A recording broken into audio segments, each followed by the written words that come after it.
Wentzville. Now it's a subdivision. Yeah. Did you ever race? I did that auto crossing, the stuff that you drove your car on through a bunch of pine cones and stuff like that. Yeah. I just drove, but like the Baja 500 thing out here? Yeah. Except not as It was dramatic. more on a parking lot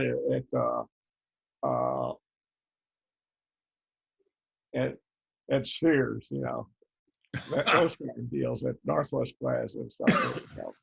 But yeah, talk to Bob Howard one of these days, and he'll tell you about that summer of 1970 when we were blasting down the back roads at night. Well, that's what I wanted. That's what I was hoping you'd talk a little bit about today, because, everybody has a certain excitement going fast, but sometimes the fear of going fast doesn't let you enjoy the excitement of it. Oh yeah, it's scared. But there's other people like you and maybe Bob who the excitement is so overwhelming that the fear becomes secondary until you're done and you go, holy shit, I could have died so easily. Oh yeah, well that's it. I mean, like on this, going downhill, you had that old rickety bridge, and so I was actually going faster uphill than I was downhill because I had to get on the brakes because I could have very easily went off that bridge because those are old. That thing had wooden planks in it at the time. Hey, don't say anything bad about Carl Husty, okay? Don't, Mike, I forgot to call in and ask for my 2 minutes. I just want 2 minutes. Stick me in somewhere. Well, no, stick me in someplace in the meeting. I know where you're going to want me to stick me in somewhere. I already knew you were going to want to talk. From the last Zoom meeting, when you told the longest goddamn story in the whole world. Okay, I'm gonna keep it to 2 to 3 minutes. Okay. Well, we have a way to keep that. We have a way to publicly embarrass anybody that speaks over time. So now you're recording this too, Mike, right? Yes, I am. Okay, good. And I can use it legally in a court of law. DeGrooney told me I could do that if I need to do so against anybody. And I also want to acknowledge Mike Schneider and Carl Hussey, both of you. I think you were the only two people that I saw emails that your email is actually both you and your wife's. Is that correct? We each have 2 other emails too. That's an old email we had from some time ago. And well, that's just to give your wife the illusion that there's no secrets? Well, it's just because she says I load up our email with junk because and all that porn stuff too. No, well, that's a different matter. That's a separate email. Mark Sicking, how you doing? Pretty good, Mikey. How you doing? I'm just fine. I'm looking forward to learning about all the major learners. Major. Well, there's about 30 people that signed up, and a couple, Regis had to bail, and then Dan Brennan's got a dental appointment, and so, but everybody else, I think, and then I have like, I don't know, probably a dozen people who said they'll speak. But I'm assuming that once people start speaking, they can just text me in the chat to get on the list to speak, and it'll be easy. Wait a minute. Hey, Mike Schneider, your wife just left, so she'll be home soon. Okay. What is this? Wait, what's going on here? Our wives play bridge together. I see. Oh, okay. Sure. Innocent enough. Hi, Bob Fowler. Bob, how you doing? Oh, Bobbler. He's got that old man look, when old people look and they squint their face up because they don't understand something. Bob, can you hear us? I can. Hey, Matt. Good. You shrunk to nothing, Bob. What? You shrunk away to nothing. Where am I? Yeah. Who am I? Why am I here? Yeah. I can't see me. Where? So we got quite a group here today, huh? Hey, Mike. Hey, Mike. How are you? Mike, hello. Oh, Mike Reeves. Gonna get the screen bigger here. Burl Lives. Well, come on. Hey, that's probably that's a likable. That's a likable. And Michael Clear. Nicest thing I've been turn on your video, Michael. Clear. What's that? I'm asking Michael Clear to turn on his video. Oh.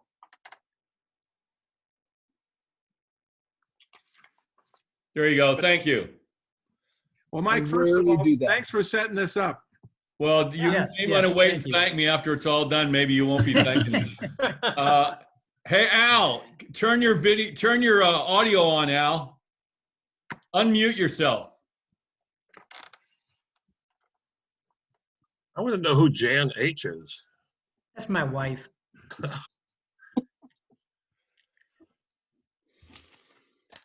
Matt, do you have the speaking accoutrements that we requested? I do, but I just clicked on it, and if you guys couldn't hear it, then it may be an issue. I'm hearing fine. Yep, me too. Background music? Try it again, Matt.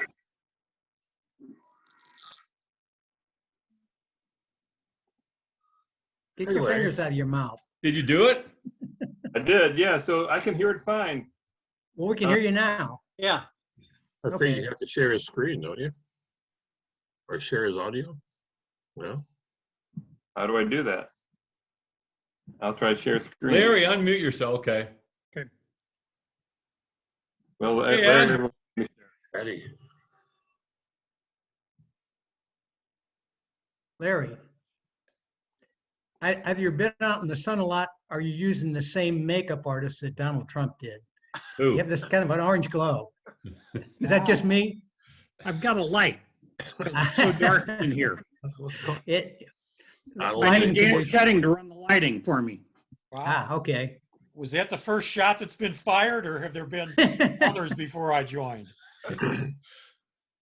Everybody's been pretty, in the immediacy of the enthusiasm to see your fellow mix, there's been a kind of a congenial atmosphere that I think will dissipate rather quickly once people start, talking. No, It depends no. on how No. self-possessed everybody is when they get up and talk. I thought Mike Reeves was going to go put a mask on. Yeah, I went to go get a beer. So for once, we're going to try to be rather civil, I guess, huh?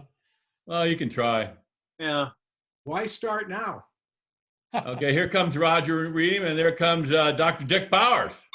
Hey, Well, You I'll guys just say doing? hello to everybody right now because I already told Dr. Madden that I didn't want to speak in this regimented form.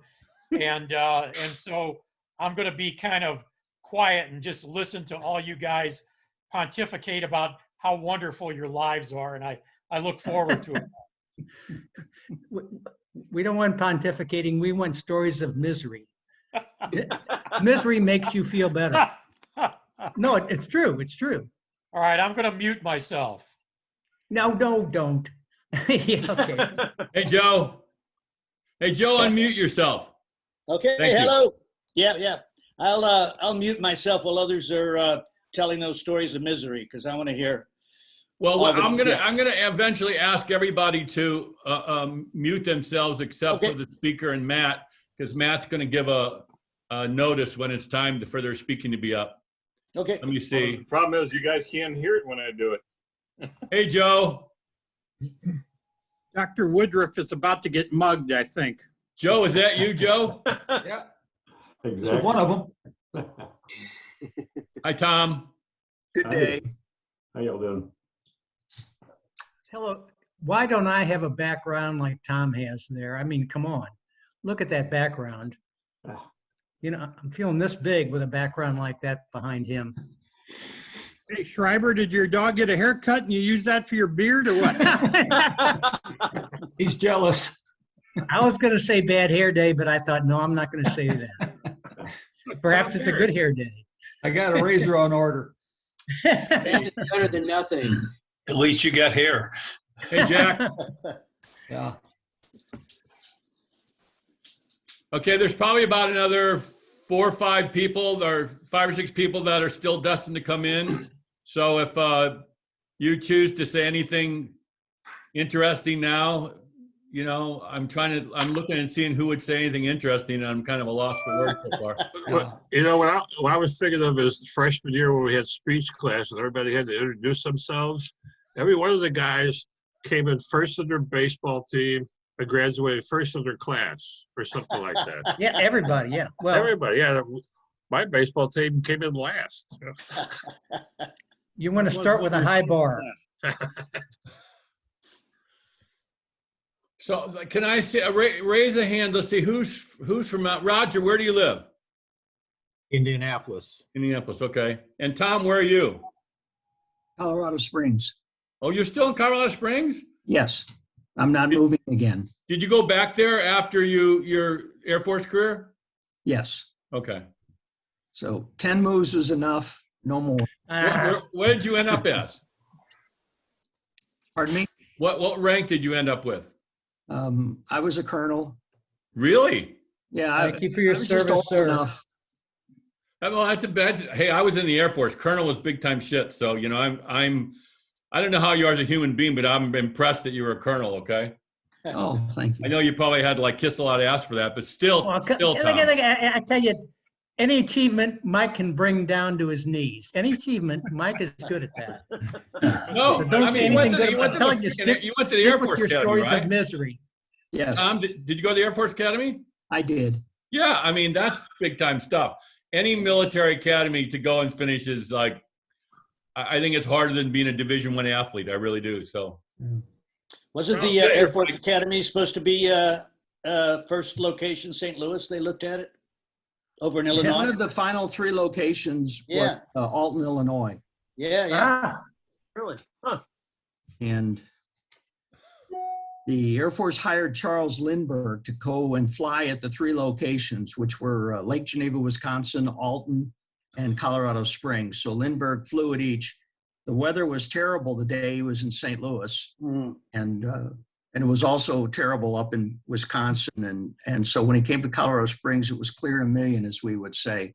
And so that plus President Eisenhower's wife was from Colorado, and he used to like to fly fish on the South Platte River, maybe helped. Now there's the answers to 10 Jeopardy questions I'm going to forget in an hour. Yeah. okay, people, here's the list of speakers, the order. We're going to start off with Michael Clear and Michael Reeves, Joe Hanrahan, Mark Sicking, Roger Neiman, Dick Powers, Tom Barry, Carl Hussey, Joe Bukowski, and Mike McClyman said he wanted to, but I don't see him here yet. And You're not going to let Joe Whitney speak, are you? Well, you know, the thing is, a lot of people didn't say they wanted to speak, but they can still speak. All you have to do is just click on the chat and then just text me, the host, and tell me, you know, you want to go on, you know, you want to be on the list. I mean, people don't have to talk 3 minutes. 3 minutes doesn't sound like a lot, but for those of you that have, you know, did do any speaking, it's a long time when you're just speaking uninterrupted. Matt's gonna, I don't know, Matt, what noise you're gonna make in lieu of the thing that nobody can hear. I have 2 noises I can make. 30 seconds before the end of the period, I'm going to say there's 30 seconds left. I'll say, clever. What can I do? And what about the end of it? Can you play the gong? I played the gong about 8 times while we've been talking. You guys never heard it, so I don't know what I don't know how to channel the speaker into the microphone, I guess. Well, just go ahead and just say 3 minutes, okay? So when somebody speaks, everybody mute themselves except for the speaker and Matt. Or Matt, you can just turn yourself on and off whenever the times thing. And speak about, you know, we gave some suggestions, but, you know, please feel free for free form here and speak about whatever you want. And again, remember, the stuff that you may not think is interesting, well, we may not either, but I mean, we may. There may be a small chance that some nugget of your life is way more fascinating to us than it is to you because you've told that story 110 times and you and your partner or spouse or whatever are so sick of it, you think everybody else is too. So try that out on us, okay? So Michael Clear, go ahead and start us off, buddy. Are you taping this, Mike? Yeah, I'm recording it, and everybody else can go ahead and mute themselves now.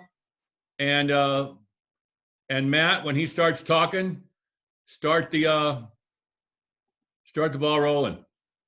I've never been in on one of these Zooms, so there's a mute symbol. I'm supposed to. Am I required to click on that? Yeah, go up in your upper right-hand corner. You should be able to mute. Okay, I've got them on the bottom here. I'll click on Mine's the on mute. the lower Bottom's left. fine. Mine's lower left too. Bottom, lower left, all the way to the far left, okay? Left, right. Everybody, and Carl, we'd really like you to mute sooner than later, okay? I think Mr. Clear now has 90 seconds left. Okay, go ahead, Michael. That'll be ample. No, I wanted to participate, and I didn't want to look like I didn't want to say anything. But actually, today is a day of celebration. I got my second shot this morning. I had to drive to Sullivan, Missouri to get it. Long story, but I really don't understand how the whole vaccine distribution system got so confused. But Sullivan, Missouri is a very pleasant place on a spring morning, and Compass Health, which is a rural health system, operates a very nice facility. And I was in and out in exactly 16 minutes. 1 minute for the shot and 15 minutes to see if I was going to fall over. And so I'm pleased to report no ill effects. I got back to St. Louis, and I'm feeling very good about hopefully the world reopening. Maybe then life will actually be renewed, because it's been a long year for me. That's really all I have to say. You got 1 minute and 47 seconds left. Give me a topic. Because I've never had trouble speaking for 3 minutes. I find 30-minute limits on oral argument very burdensome. I prefer more time. So I'm happy to. Like this, I think. So while I'm happy to speak, that's really all. Those were my prepared remarks. Okay, okay, everybody, then we'll thank you, Michael. And does anybody have any questions for Michael? Yeah, what kind of litigation did you do? Well, big law firm, more or less exclusively defense work for public companies, primarily securities and antitrust. I did handle cases in 42 different states and 2 foreign countries, and it's been very interesting. Unfortunately, all my best clients now have retired, so I have no idea what the next year or 2 might hold. What were the 2 countries? England and Dubai. Did you have to spend much time there? I spent, usually answering questions doesn't count against your time. Well, this is a new world. I spent 12 weeks in England in 2001, and I love England, but I was happy to finally have that end. I only spent 3 weeks in the Middle East, and those 3 weeks were long 3 weeks. I'm not a big fan of life in the Middle East, but England I love. Or any women. Well, I'll tell you, it was a very interesting experience. I was in both Kuwait and Dubai, and women are treated much better in Kuwait than in Dubai, even though it's a more primitive and Islamic country. But it's a different experience. England seemed more at home. But 12 weeks where I had a 1-year-old waiting for me back in St. Louis. 12 weeks away over the course of 5 months was a long time. Yeah. Matt? Yes? Is that 3 minutes?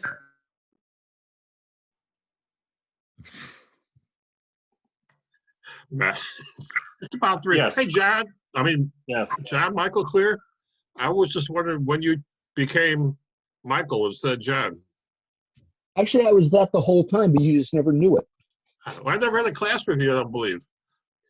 I don't actually remember a class either, but no, somehow John Michael, and I'm told there were 5 John Michaels when I was baptized.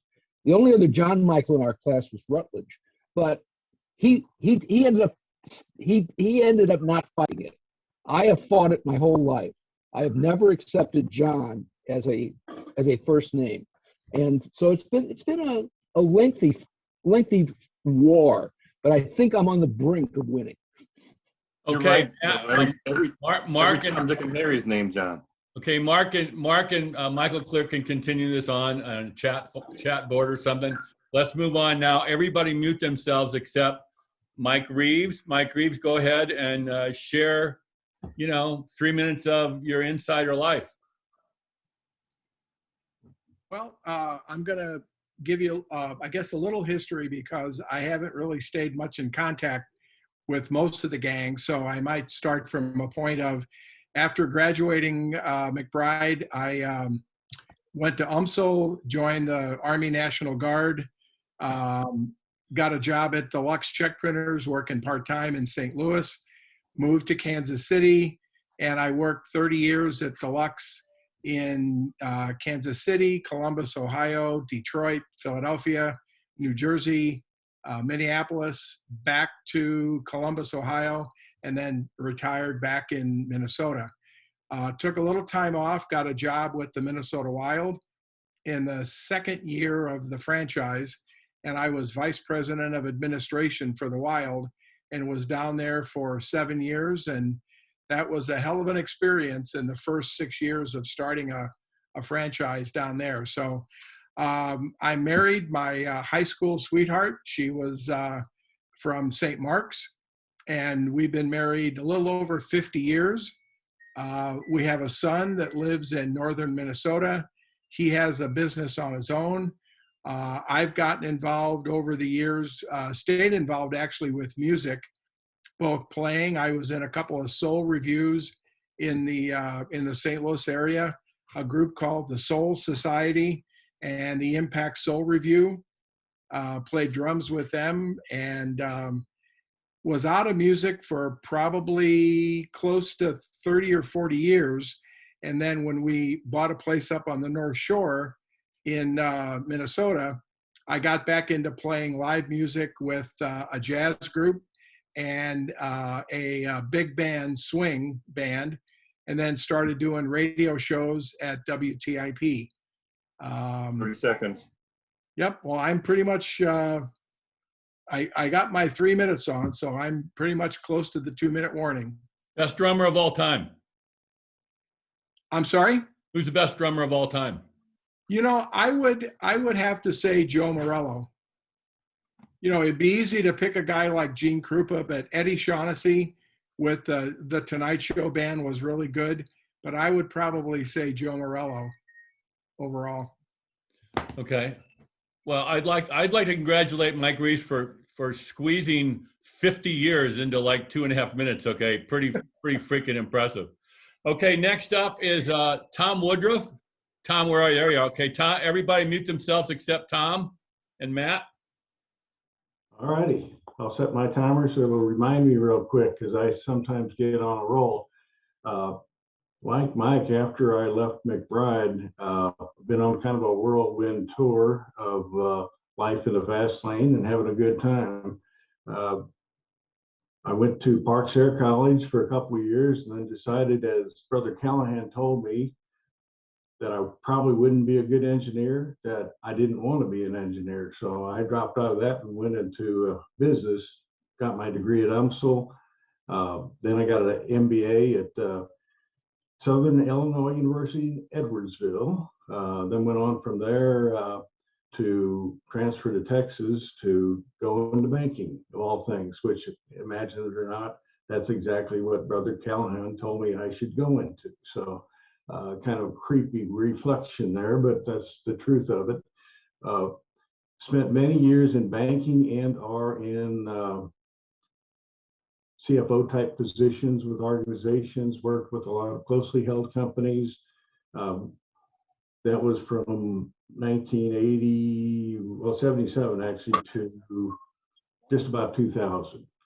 At 2000, kind of the world was coming to an end, so I lost my job and got a new position up in Minnesota where we spent almost 10 years. And that actually turned out to be a really awesome experience, except for temperatures are way too cold up there in the winter. But other than that, the people are great. The countryside is gorgeous. And we were in north central part of the state by Leech Lake. So it was a beautiful area to be in. During that time period, I decided to go back to school after 27 years. And so I went back and earned a doctorate degree online in organizational leadership. And everybody asked me at the time, Tom, you've been in leadership positions most of your career. What good is this degree going to do? I said, not a damn thing for my current career. Little did I know that in 2009, I would lose, because of the Great Recession, lose my job, my full-time job. I was a chief strategy officer for a group of 15 companies. And that went away because of the economy. And so I said, oh, looks like I need to go to work doing something else.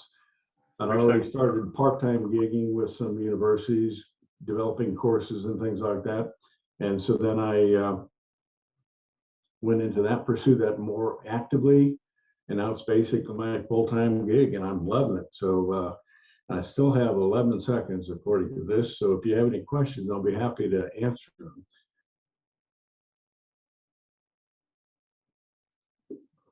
A very inquisitive bunch. First of all, let's acknowledge Tom for his background. Okay, I mean, pretty freaking creative. Okay, he painted that. He told me he painted that mural on his wall, which is pretty incredible. Okay, thank you, Tom. Okay, now let's everybody mute themselves except the man, the myth, the legend, Joe Hanrahan. Okay, the options we had to talk about were our career, and like my second career is theater. That's all I usually talk about, but I don't know if that was an option. So I'm going to go back and talk about the career I had before I went into theater, which was in advertising and our promotion, which is a very heavy sideline of advertising here in St. Louis. I think two of the notable instances in my career, both early in my career with an agency and one of my last jobs with an asset recovery company, both of those companies had the FBI come in and shut them down. You know, take the computers and shut them down totally because of fraud and this. The first one cost a number of AB and Brown Shoe executives their careers, and the last one also sent people to jail. So I was gone from those places by the time the FBI came in, so I was lucky. But in between there, I had the longest stretch at any place I did at Ralston Purina Company. I was with their in-house agency, and Ralston at that time was acquiring everything in the world. So we got to work on all kind of stuff from dog food, cereal, Energizer batteries, Twinkies, Wonder Bread, baby food, ski resorts, all kind of stuff. It was a lot of fun. And I was a writer and producer and a creative director during that time. And we got to work on a lot of high-level stuff around the country and around the world a little bit. We had a couple of competitions that we were kind of proud of. We beat two of the giants in the advertising world, Chiat Day of LA for an Energizer battery job, and Fallon McElligott of Minneapolis for a dog chow job. And kind of the bottom line and all that stuff is I got to travel a lot and see a lot of great cities, all on expense account. So I love LA and I love New York and I love Chicago. When you see those places on an expense account, it's especially a lot of fun. So that kind of, in a nutshell was the work I did before and I don't say I retire from that, I just say I quit. And now I'm doing theater, and I got a full schedule coming up this year. I'll talk about that later, at some other date. And that's it for now. Any questions, anybody? Yeah, what's the nickname mean? Kid Long Thunders. What's that? I don't know. I don't know where that came from. Kid Kong Thunders. I like it, but I really don't know where it came from, honestly. Do you have moments like that in your life where you don't remember things like that, Joe? Because that could be a sign of something. Many. Somebody, a colleague just talked to me last night about something that happened when he visited me in St. Louis. I have no memories of it, but so yeah, those things happen. Yeah. Oh, how was your draft? Tell Dr. Madden who you took first in our Herzog League draft on Sunday. He's dying to know. Yeah, Ronald Acuna Jr. I took, outfielder for the Atlanta Braves. Yeah, good choice. Tatis would have been a little better. Okay, thank you very much, Joe Hanrahan. Okay, next on the podium, everybody mute yourself except Mark Sicking. Hi. Time's up.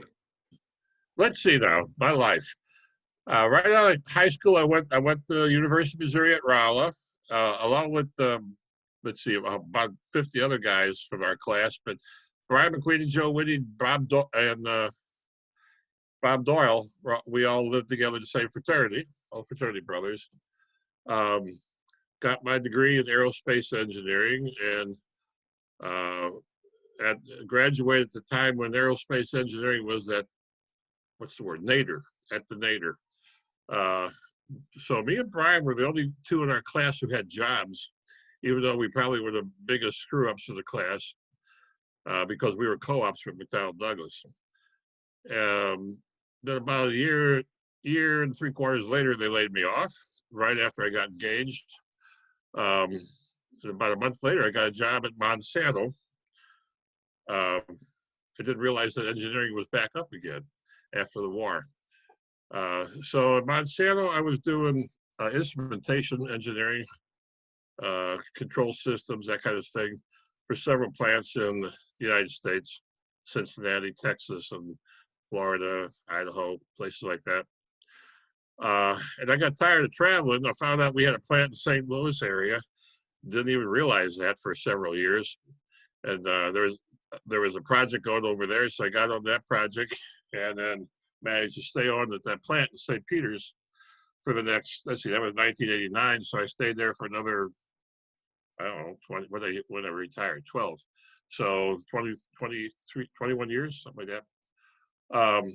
And over there, let's see, they sent me to Japan, Italy, Malaysia, Korea, England, places like that.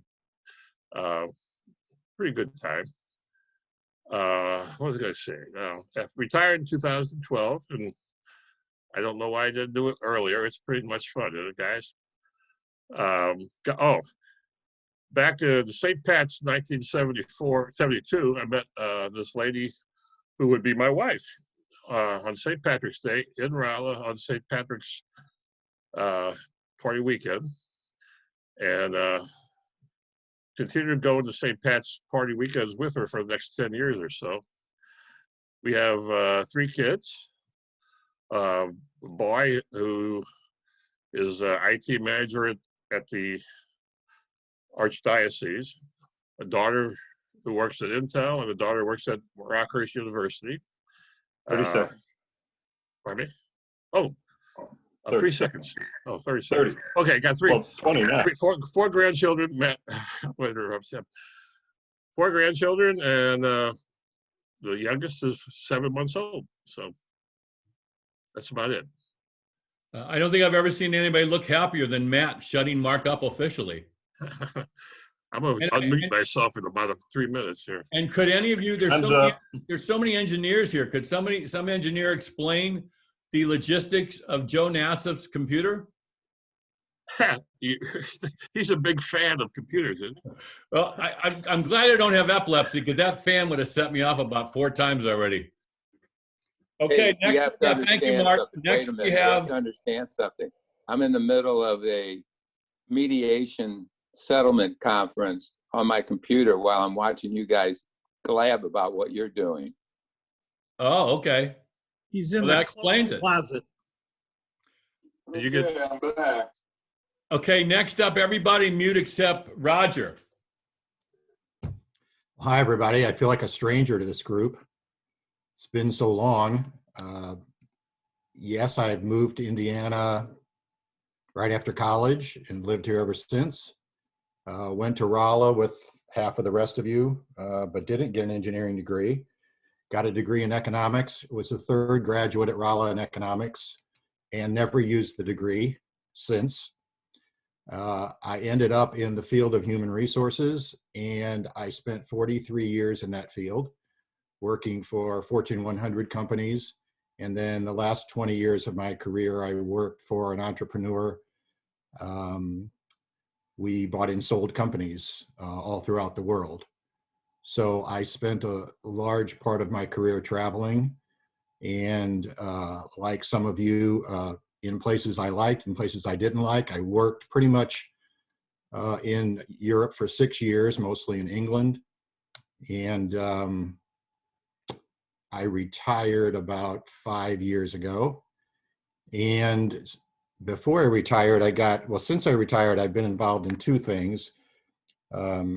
My wife and I retired so that we could travel because we love to travel, and I'll come back to that. And also, before I retired, I started getting involved in this. I started working in higher ed like Tom Woodruff, and I still do that part-time as a 1099, and I work only with MBA students.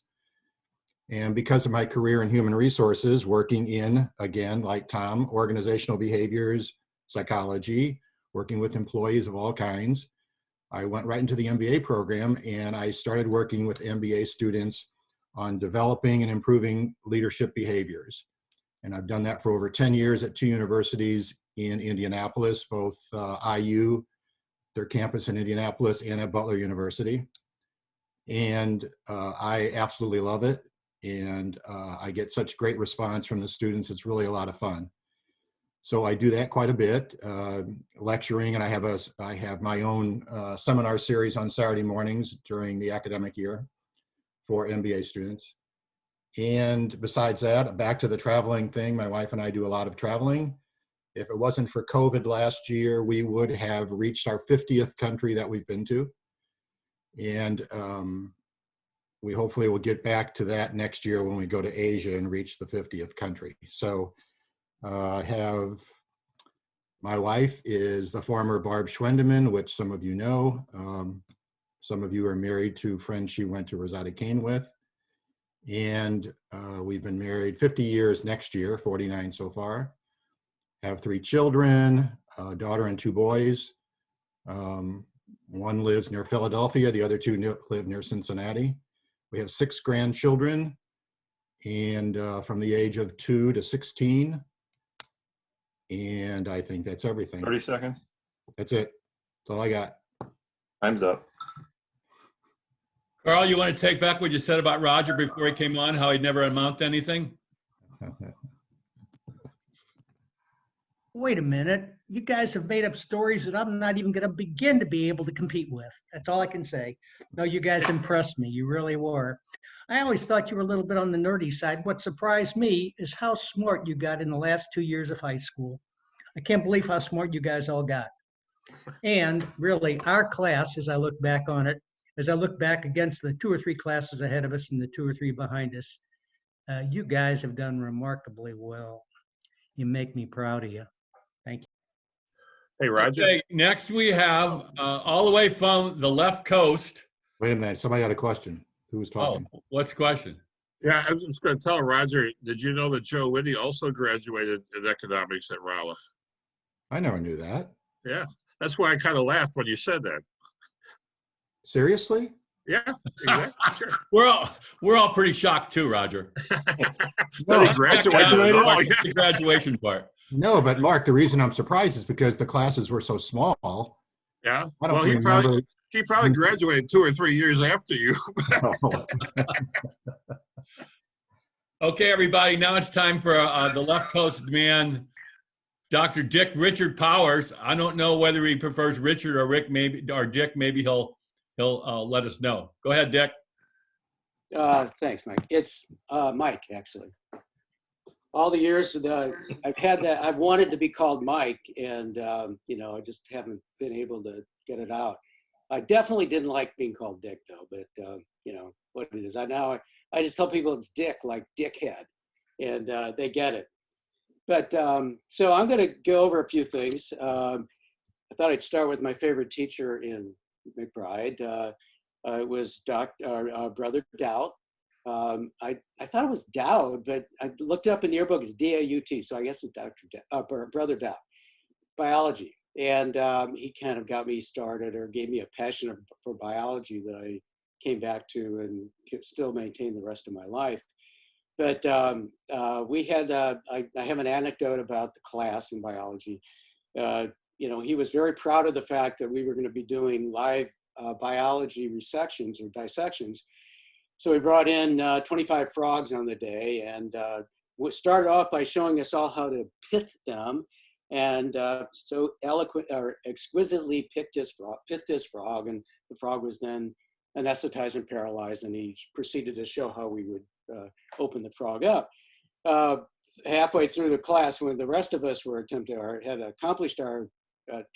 to accomplish our pithing, and our frogs were tacked down on the board and opened up, I see about 6 of them jumping out with their lungs hanging out and jumping off the table and onto the floor and jumping all over the place. So I think Brother Dowd need to go back and practice his pithing techniques. Anyway, so I started off with that passion for biology that he engendered. I graduated in engineering, didn't go to Rolla though, so fortunately.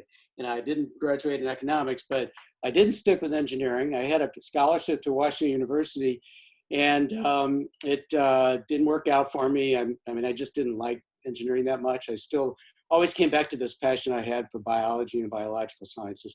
So I ended up in medicine. It was a good career. I was still kind of a fuck up in my life, I guess. I definitely was in high school. I know those of you who knew me then can verify that. But I guess I really got straightened out when I got married at 28.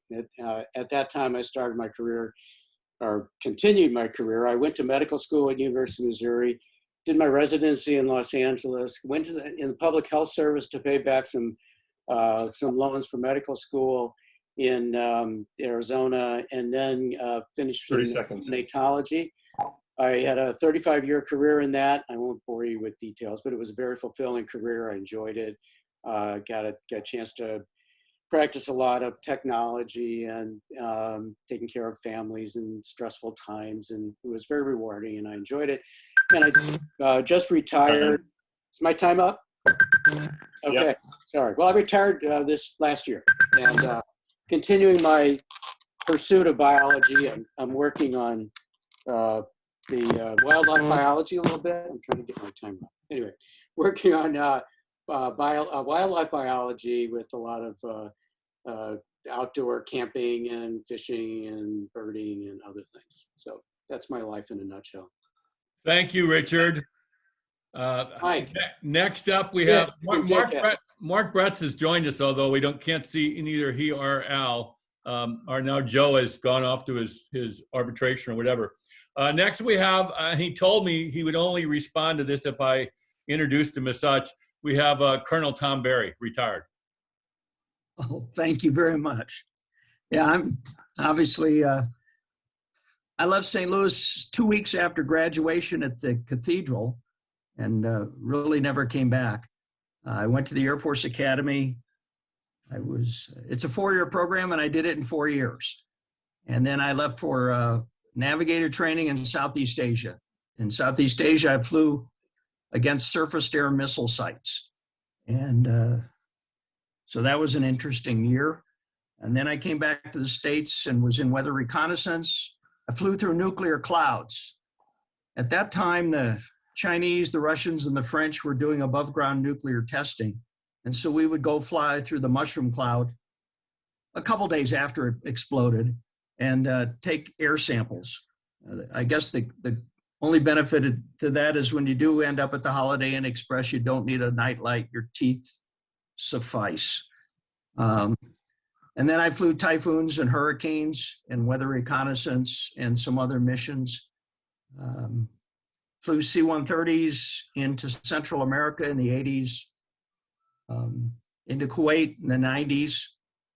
When I was in Kuwait, unlike others who have spoken ahead of my time, when I was in Kuwait, the place was littered with burnt out white Chevy Impalas, and every air conditioner in the entire country had been stolen and were on trains on their way to Iraq. But that was an interesting time too. I ended up, my wife Jackie is from Jefferson City. I met her when I was a senior as a cadet. We got married a few years later. We have 4 girls. Like many Air Force families, they were born at 4 different assignments, 4 different hospitals, 4 different doctors. They went to 4 different high schools and 4 different colleges. But they're all good, loyal, and productive American citizens, so I'm happy about that. My favorite teacher was Mr. Kane. I really enjoyed him. I enjoyed his English classes. I think my second favorite teacher was really not at McBride.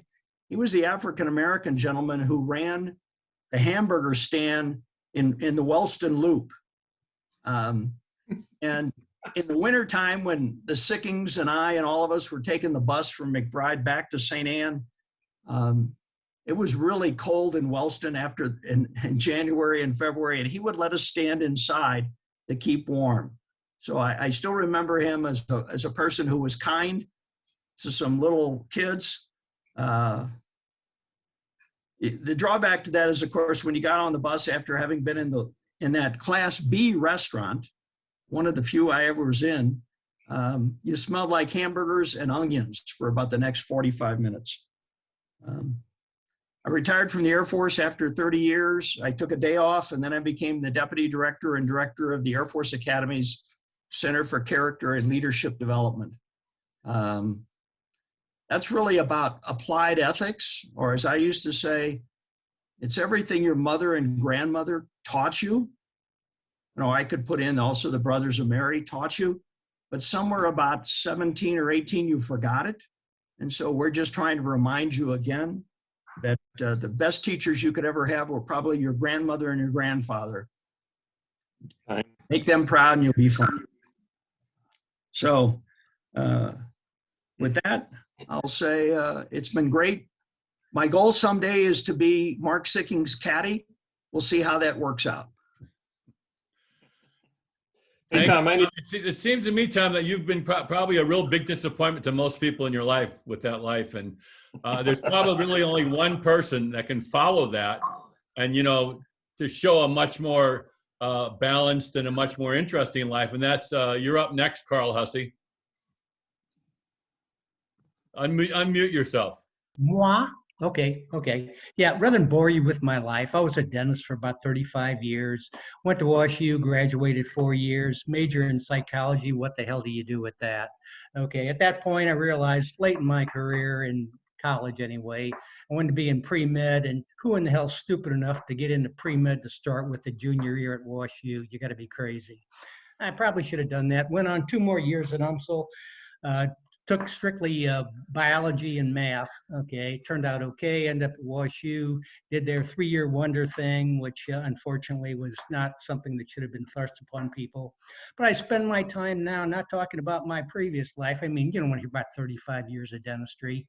And the few good stories I've got to tell, I'll tell either at breakfast or at a bar. They take far too much time, as Michael often reminds me. Okay, so anyway, I'll talk about what I'm doing now. What I'm doing now is I'm trying to talk to people about the possibility of why we can live until we're 95 and healthy.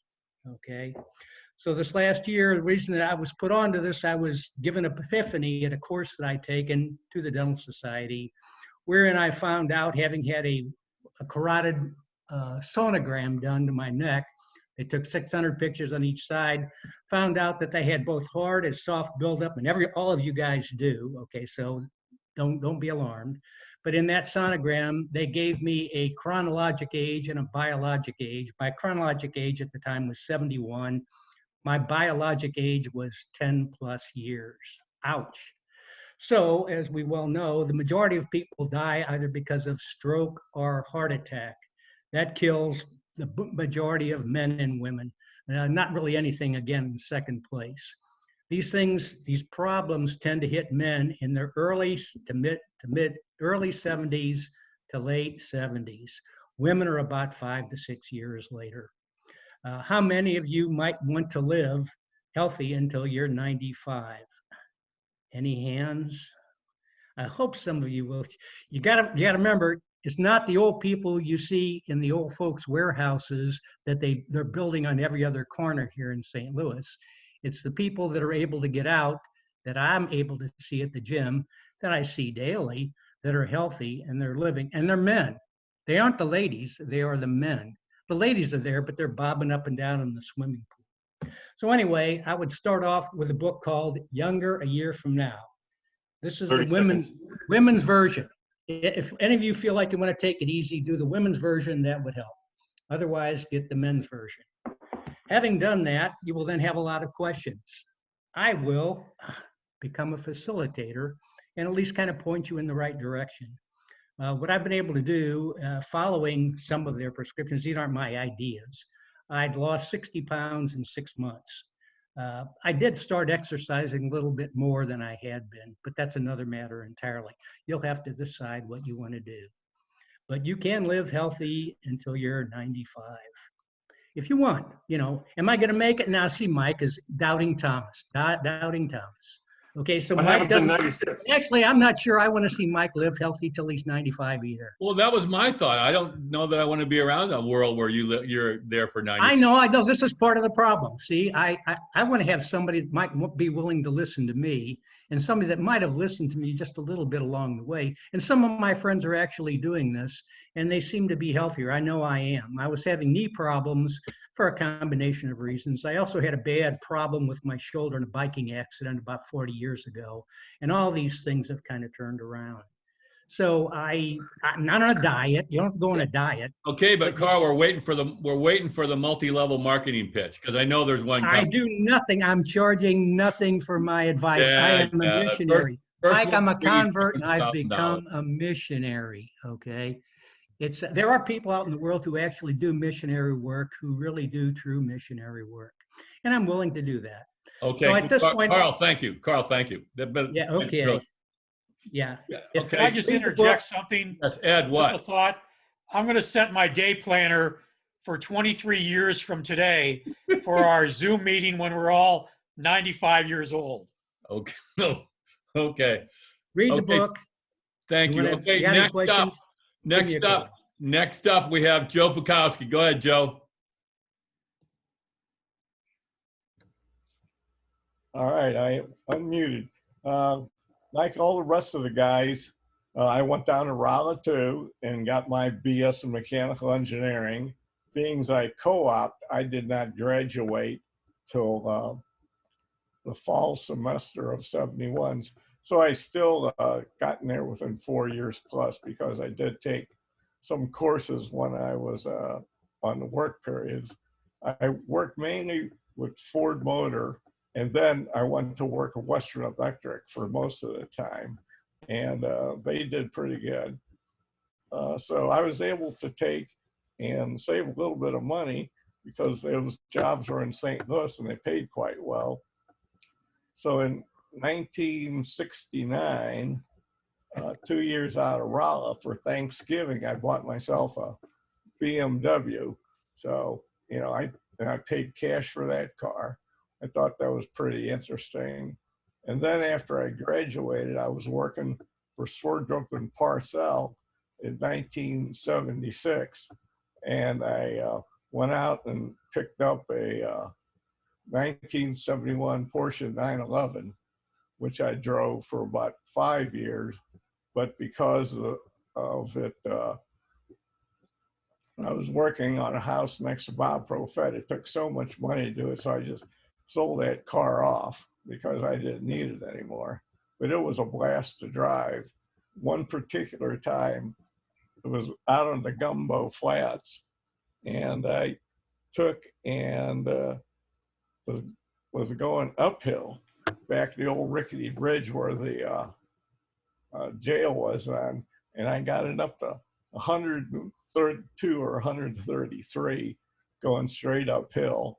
But then going downhill, I had to shut it down to about 50 miles an hour because I was going to hit that bridge, and that was back when they still had wooden planks on that thing. It was a real death trap. So that scared me half to death doing that. In my work, I applied damn near everything that mechanical engineers do. I did springs and shafts and bearings for different machines that actually broke and had to do it. Designed a lot of pump stations, a lot of fluid flow, compressors, stuff for NASA, stuff for the food plants. And then one of the best jobs I had was in 1986. Spent 31 days in February in Hawaii working on a Dole cannery, a pineapple cannery. So that's kind of everything I done. And Time's up. and, pardon? My Time's up. Yeah. Okay, well, anyway, and then I got paralyzed and put in a wheelchair in '99 because I had a tumor that I was born with. So that's it. You just dropped that in our lap at the very end there, didn't you, Joe? Okay, that may need further clarification later. Thank you very much, Joe. Joe was telling me earlier today about he went 133 and his friend went 180. So I'd like to hear eventually how that feels to go that fast. But next up, we have Mr. Soulman himself, Bob Fowler. Unmute yourself, Bob. Just did. Hi guys. When I got out of McBride in summer of '68, I got involved in a summer theater because a friend of mine told me there are a lot of good-looking girls there. He was right, and Joe Hanrahan, I think, can vouch for it because he was involved out there at Corpus Christi Players. Jerry, Mike Crutcher, Steve Gutley, and Detective Venagoni can vouch for the attractive girls there because he married one, Linda. And we also had other people out there like Kate Capshaw, the future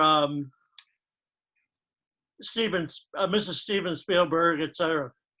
I ended up teaching for 29 years at Mizzou.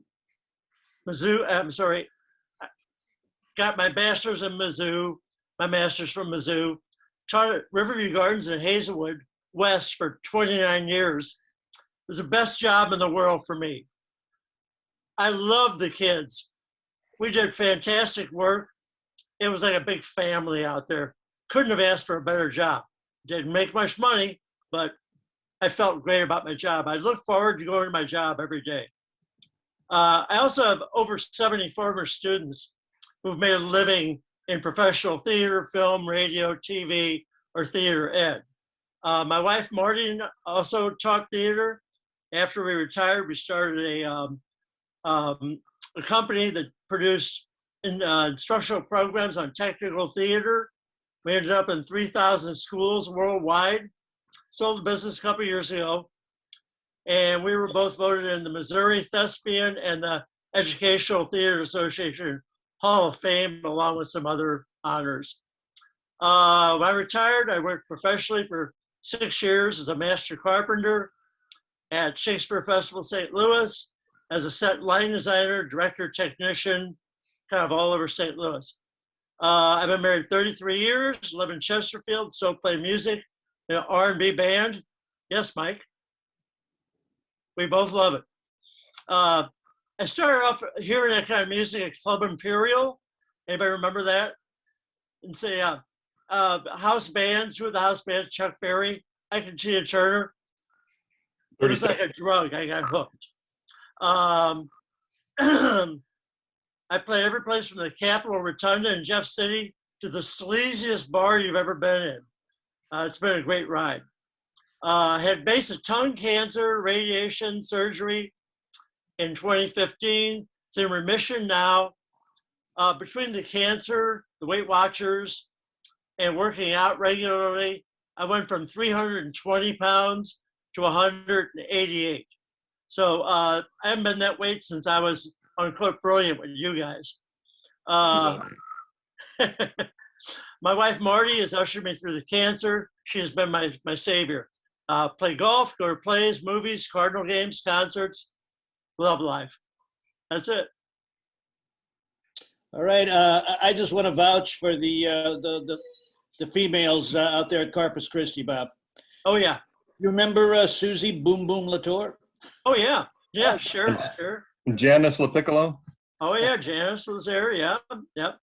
And Kathy Nail was Kate Capshaw, who ended up being, I mentioned that before. She was as beautiful then as she is now. So, and talented as hell, so. Thank you, Bob. I believe that a bunch of impure thoughts just happened as you guys reflected upon, back in the old days. At least Joe, your eyes kind of start twitching a little bit. Okay, next up. Well, remember though, Mike, remember it's not a sin unless you enjoy it. Okay. I guess asexuality is what you need to do. And for those that have never heard Bob, go listen to him. It's a fun night. Thank you, Bob. Okay, next, Matt. Matt, I will keep time for you because I don't trust you to keep time. I was going to do it, yeah. So go ahead and go ahead, Matt. All right. So I was born in 1949, second of a pair of twins. So I had 8 wonderful moments by myself without a roommate. I went to McBride High School in January 21st of '66. I went to a Rosetta Kane dance where I fell in love with a young lady who I convinced 5 years later to marry me. We will have our 50th anniversary next in May 22nd. We have 7 children and 16 grandchildren, and I think we've stopped procreating by now. When I went to Washington University, got a degree in applied mathematics and computer science, got a job at McDonnell Douglas in an area called computer-aided engineering, which my career stayed in that field the entire time. In fact, I stayed at that. I never left the company, maybe is a better way of saying it, but the company left me 6 times. I worked for 7 different companies, but never left the corporation whose mergers, acquisitions, and divestitures and things. When I retired, I was the vice president of something called the Global Technical Access Center for Siemens Corporation. There's a bunch of really good people that work for me and around the world. The highlight of the low life of my life, first off, was in 1977 on February 25th, actually. I was driving to a square dance. We were avid square dancers a couple of times in our life, and didn't see the train. Our car got hit by a train. I broke this finger, and it broke that finger. And my wife, Jeanette, was badly injured, 6 crushed ribs and a punctured lung, and pregnant at the time. Just 6 weeks pregnant. So we told people that she got pregnant while we were waiting for the ambulance. And, but she was okay. Let's see, then the highlight of my life was being asked to be timekeeper for a Zoom call for McBride High School. So that's it. You still got 45 seconds. Would anybody like to learn how to square dance or play pickleball?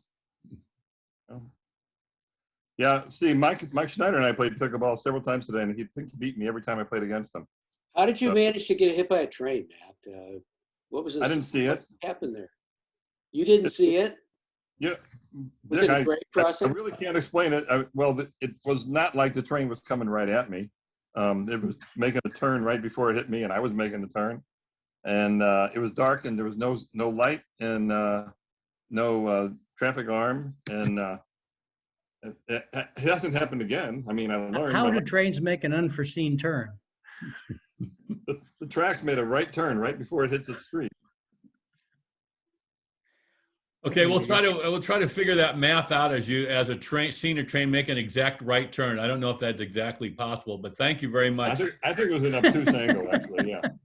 I believe Dr. Madden is an expert in vector analysis. Well, have you ever seen a train? Have you ever seen a train make a 90-degree turn? I'm thinking myself. You're the expert in vector analysis. But there's no left or right turn exactly. So it sounded to me like Matt was just embellishing. Okay, next we have everybody mute except for Mike Schneider.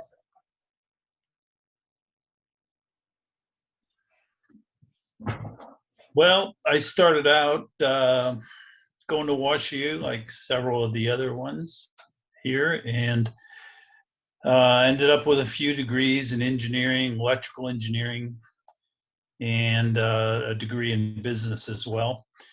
But never did much electrical engineering.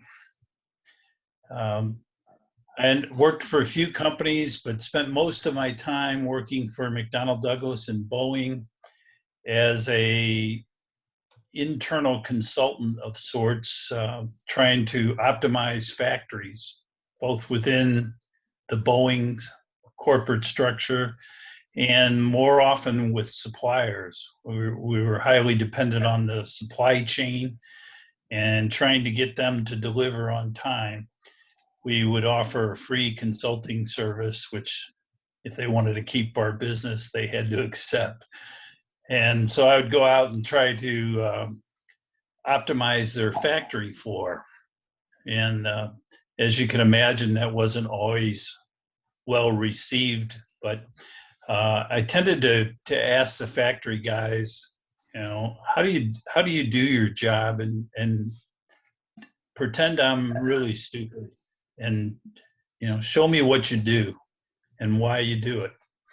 And so I'd get them talking about what they were doing, and they'd start thinking, hey, I don't know why I do this and why I have to walk across the factory floor to get this part and that sort of thing. But anyway, this job ended up taking me to 49 states and half dozen or so other countries. Like several of you, I spent a lot of time in England. We had a lot of suppliers over there. Went to Israel, went to the Netherlands, went to Belgium, went to Australia for several weeks, always teaching classes on what was then the in vogue thing called lean manufacturing. And we would try to optimize those factories, try to improve them, and typically had a lot of success with it. Most of the companies really appreciated what we ended up doing. So I spent a lot of time on the road. 30 seconds. A lot of time in airports, as many of you have, and that was the key thing that I did. And I really enjoyed it.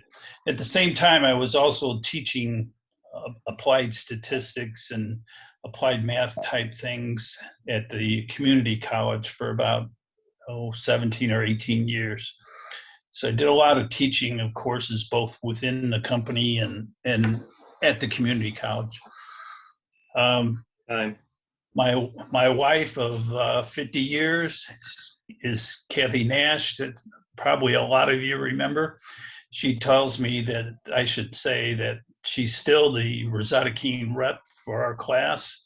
So if you need any tickets to any future dances, she won't be able to get them for you. But she said to tell everybody hello. That's about it. Thank you very much, Mike. And tell Kathy hello for all of us. Okay, Mike McClyman. Mike McClyman, you're up next. Unmute yourself. I think I'm here. You got me, Mike? Yeah, go ahead. It's good to be here. So I went to the University of Dayton after McBride. Paul Miller was there. Dayton is another marionette school, so we got to know a lot of marionettes from the East Coast. And then I went to Purdue University and got a master's degree in computer science at Purdue. My career, I spent mostly at a company called MITRE, which supplied engineering expertise to the government. So we would go in and on these big contracts, tell people what they were doing wrong and trying to get them to do it correctly.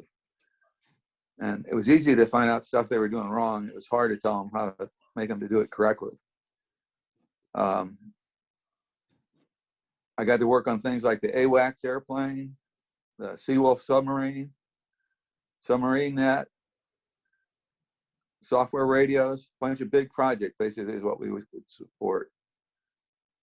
So after college, I got married to my wife, Roberta, and she's the best thing that ever happened to me. We got 3 kids, 6 grandkids. We moved to Washington, D.C. to help take care of our mother.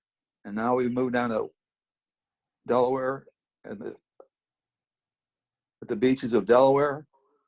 And I guess my highlights of my life are kind of silly highlights, but unlike Joe and Bob, I had a very short career in theater. I got to play Peter in a couple of plays. One play was written by Mike Peters, if anybody remembers the Charlotte Peters show. My highlights in sports, my basketball highlights, you guys probably don't remember, but we had a city versus county basketball game, and at the halftime of one of the McBride games, and I was the only guy to score a basket in that game, helping the city to win 2-0. Also, I played my last basketball game at age 60. I hit the first shot, got 3 rebounds, and didn't have any turnovers, so that was good. 8.5 years ago, I got diagnosed with non-tremor dominant Parkinson's disease. And I like to tell Carl that Parkinson's is not that bad of a disease, except that it makes you have all the symptoms of a person 10 years older than you.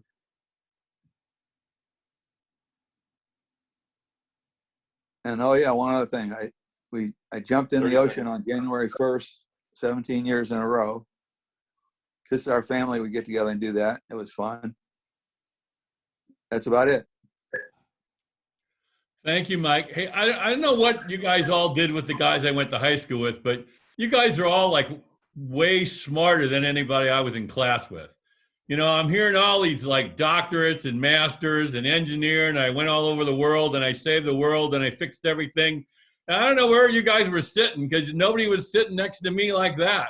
So you guys must have learned a lot after high school, I'm guessing. We learned to be good storytellers. Yeah. No, Mike, I told you they got a lot smarter those last 2 years. Yeah, See, I realized that. They sure did. Okay, what, Jack Elfrink, you want to say something? Mr. Elfrink? No, just thanks, Mike.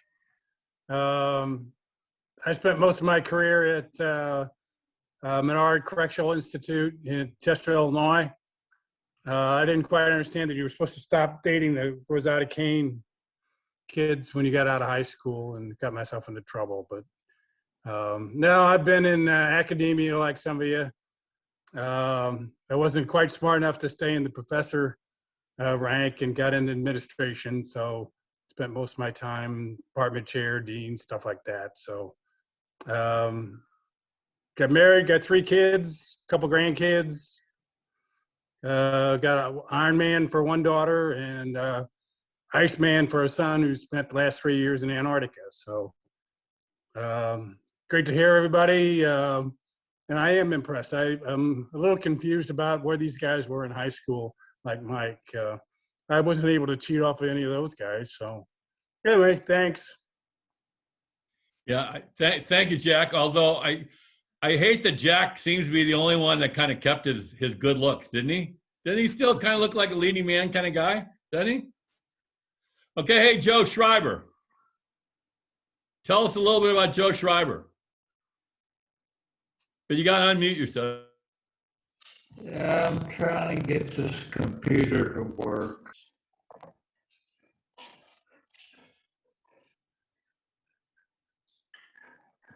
It's working. Go ahead. We can hear you. Or not.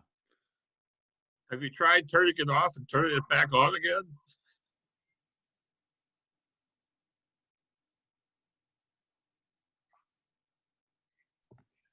I can give you guys a trivia question while we're waiting. Is that okay, Mike? Okay, if you look behind me, can you see that Wild jersey? Yeah. On the wall? I got that when I left the Minnesota Wild, and they asked me what number I wanted on there. And you can see it's number 14. You guys remember a St. Louis Cardinal baseball player with that? Right. Danny Boyer. Danny Boyer. Exactly. That's not Ding, trivia. ding, That's... ding. We have a winner, ding, ding. Okay, Joe, did you figure it out, Joe? He's still on mute. Okay, I know he is. Wait a minute. There. Go ahead, Joe. Okay. For some screen now, I've got to go toggle through 4 screens to see everybody. Am I muted? You're unmuted, but you're unmuted, but you're not coming through very clearly. Can you do sign language? You're cutting out. I lost my computer connection half-assed. Okay. Well, another time, Joe. Okay, Mark Bretz, unmute yourself. Hey, maybe Joe can call in on one of the phone lines.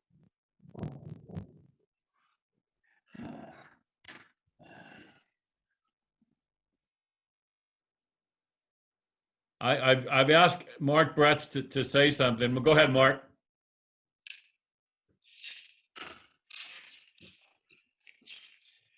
You should just know Mark Bretz is naked in front of his computer, and he was a little uncomfortable with that, so he's just got the audio. Go ahead, Mark.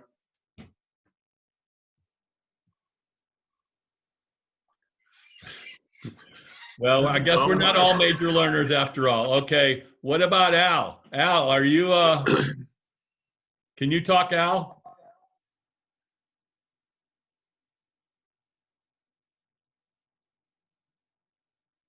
No, this is actually starting to feel like a kind of a senior Zoom thing, isn't it?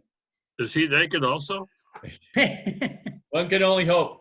Okay. Are you is somebody asking for us to get naked? Come on, come on. Okay, Larry Fortune, the king himself. The king, go ahead and say something. Yeah, I want everybody to know that I sent Roger Neiman his first communion picture a couple weeks ago, and I'm waiting for him and Dan Brennan to identify all the people in it. We've gotten half of them done, so the job is the rest of them. Yeah, you have taxed me for sure in my memory. You tell your lovely wife that I can't believe she can remember all those people from 140 years ago. All right, I will. I haven't been further than 25 miles away from where I was born. So, I've traveled a little bit, not very much. I went to St. Louis University, passed my CPA, got a job at a public company. All the guys there told me to get the hell out and go get my certificate. You needed 3 years experience. I did that, joined Fox and Company, and basically we left there in '83. I was a partner, started a new firm called Grace and Company, and have stayed there until I retired. It changed its name to UHY when we did a roll up with a bunch of CPA firms around the country. So I guess, I retired 2 years ago. Last year sucked with COVID. My proudest moment is that company that we started in '83 with 8 people is now about 150 and doing fine in St. Louis, and then worldwide or nationwide too, and got worldwide representation. One of my most interesting jobs was, and John Clear will know this, I'll call him Mike because that's what I call him. I worked on Tyco for the board of directors doing an investigation of Dennis Kozlowski and Mark Schreier, Mark Schwenk, I guess his name was. And basically they had committed a huge fraud against Tyco and their shareholders. So we were hired by the board of directors attorneys to come in and do audits, basically interviews to try to find out how they stole.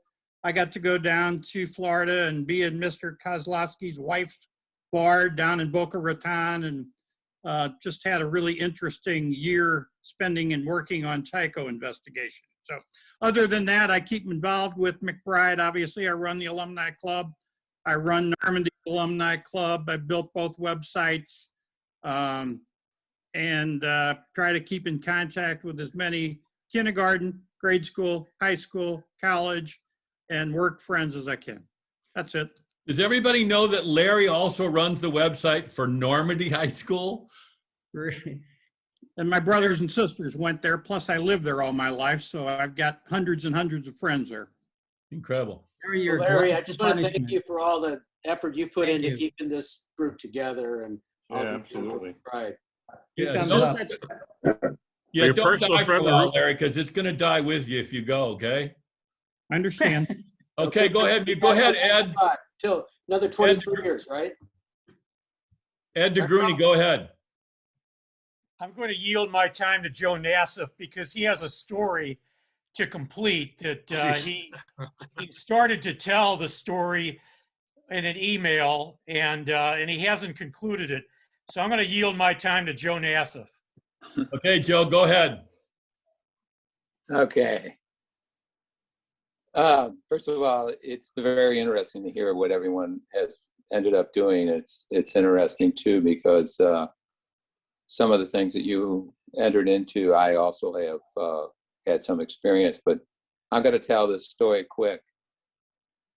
we had this practice at St. Aloysius Gonzaga. We were the cheap grade school next to St. Ambrose, and all the non-full-blooded Italians went to our school. And we would kick the ball in 6th grade, kick it over the fence, and run all the way downhill to the confectionery. We go to the confectionery with change we had received from the kids, and we fill up our pockets using the change with candy. And we go back, pick up the ball, come back late from closing of recess, and then return the ball into the cloakroom and place our candy in the different people's pockets or coats. So I'm coming back and I walk into the classroom and the teacher's not there. And DeGruni and Venegoni can talk to Den Patterson about this. But I was wondering why they were all sitting so quietly. It really didn't reflect the way we were. And I walked kicked the door open, which was one of those 1.25 inch thick cloakroom doors that had a swing like a door on a bar. And as I walked into the room, Miss Marydell had her dress up to her waist and she was trying to adjust her garter. And I'm staring at her, looking at for the first time anything, even though I had 2 older sisters. For the first time I had seen everything like that. And as she's screaming at me, I go, "Wow, is that what it looks like?" So I turn around and bust out of the cloakroom, and they're all laughing at me. I don't know why if they knew what she was doing or if they just thought me being kicked out of the cloakroom. They probably heard her voice give me some trouble. So for a long time after that, she didn't say much to me. Didn't take me to the principal either and try to tell the principal what took place. But she left the school after our 6th grade, and I know that Larry Cruz came on behind us into 6th grade, and Larry had a nun for a teacher. So I suspect that's the story, guys, and it's one of the true stories without embellishment you'll ever get from me. I'm an attorney. I'm living in my house in Florida, although I have a home in St. Louis. I went to St. Louis U undergrad and St. Louis U law school. I worked at Anheuser-Busch when I turned 21. I had the 11 to 7 shift in the cellars, and it got me all the way through school.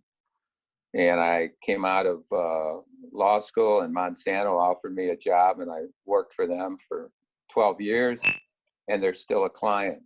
I apologize for the noise you may have heard, but I was in a settlement mediation up until about 4:30 Eastern time, so I appreciate your patience. I'm sorry to hear about some of you all. I'm very sorry to hear about some of you all, and I am on medication for Parkinson's, but I'm doing real well. And it's just amazing that so many of us are still connected, and that's what I think is the real pride of our school, is staying connected. Thank you all for your time. Thanks, Joe. And again, that goes back to Larry. Do Al and Mark Bretz want to say anything before we're done?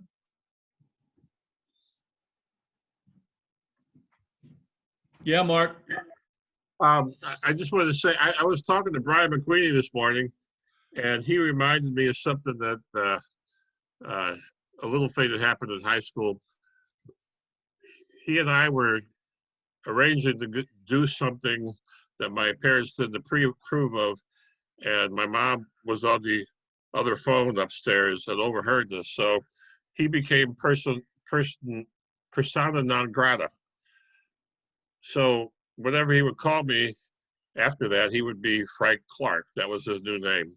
So anyway, he said, tell Mike Madden and Dick Powers, Frank Clark says hi. Okay.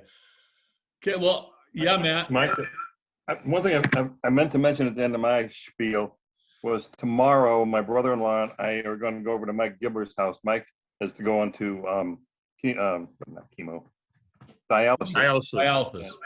Yeah, and anyway, we're fixing the electricity in his house so that the dialysis machine will work, so we can do it at home. So he could use some prayers, those of you who are still doing that kind of thing. Okay. Could I just have 30 seconds? Yeah. I appreciate everybody putting this thing together, and it's good to see everybody. You know, I'm trying to figure out where the last 54 years have gone since we were last at McBride. It's kind of flown right by as a blur. I really appreciate Joe Nassif finally telling that story. He may have seen a gal's bush before I did, if he saw it in 6th grade. And I don't imagine Larry Cruz saw a nun adjusting her garter when he moved on to 6th grade as well. But I enjoyed all the stories. Glad to catch up with some of you guys. Let's do it again. And I'll just say thanks. You know what yeah, Mike Reeves. Yeah, just really quick, I was going to piggyback on what Ed said. In my case, you know, I left McBride and left St. Louis and really never looked back. And so the opportunity to re-engage a lot of the guys that are here, thanks to Larry and Mike and all of you, it's been a piece that I've been missing for a long, long time. And, you know, we all live the life that, you know, we live, we make decisions, and I regret not staying more engaged. Part of that was not living there.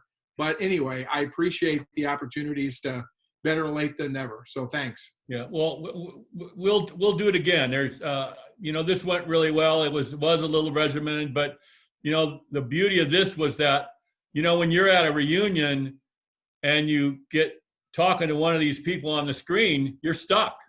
You know, you got to stay there past 3 minutes to try to get away from them. But this way, you only have to listen for 3 minutes, and then you automatically can listen to somebody else. So I think that probably saves us all from, you know, being stuck. So thank you all for participating. Thanks all for talking and for not needing much, you know, not much of a push. And I guess we'll do it again. And I think maybe we should be doing this with alcohol next time.